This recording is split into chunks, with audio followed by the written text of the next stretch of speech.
Right, so you've just watched the Quentin Tarantino interview. So the first question is, what type of questions were in the interview?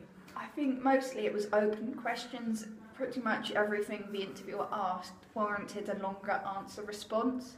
So it wasn't like, are you proud of this movie, yes or no?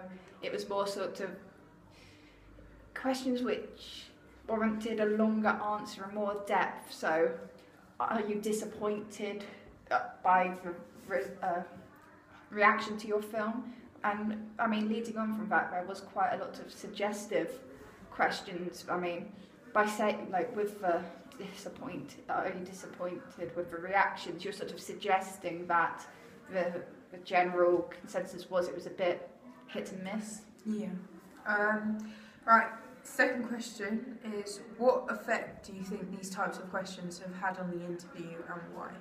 I think it definitely made it a bit more awkward for both the interviewer and Tarantino, because throughout, by sort of suggesting things, I mean, Tarantino was pretty caught onto that pretty quickly. I mean, going back to the question where he was like suggesting that fans were disappointed with the film, he instantly picks up that, hey, people weren't disappointed with it, they liked it, and even the people that didn't like it were talking about.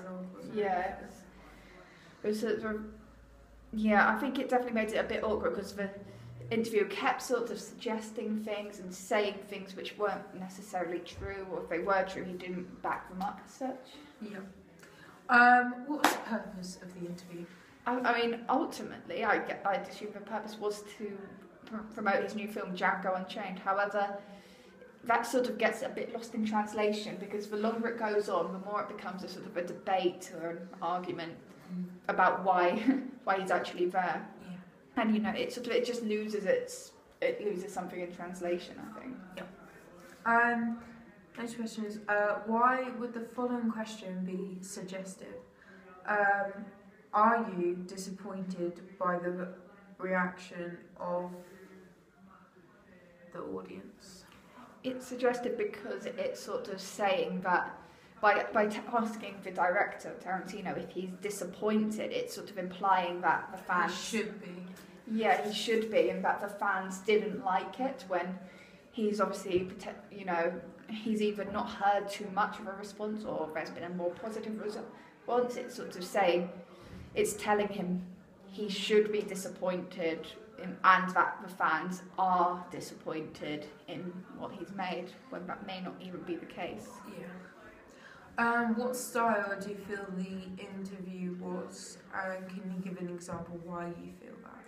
I feel it should have been informative, and it should have been sort of a way to promote the film and discuss why he chose to detail slavery in the film. So there was a question early on where the interviewer asked him why he chose that subject matter, and to which Tarantino responds he wanted to create a role model for an empowering role model for the black community in America.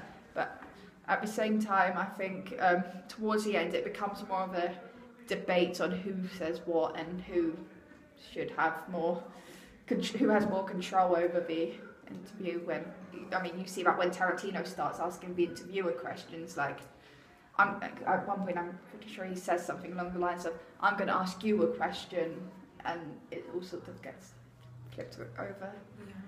Yeah. Finally, do you feel that there was any structure within this interview? I feel that it started with a bit of structure. It was very sort of linear in the sense it was the interviewer asking the question, Tarantino answering, and then back and forth like that. But then as soon as the interviewer brings up the question of violence in his films, it loses all structure, and it becomes more a debate over who can say what, who can answer what, and why. And it loses any form. It's more of a chance for them to sort of just argue with each other to get their own opinions across. Cool. God, that's horrible.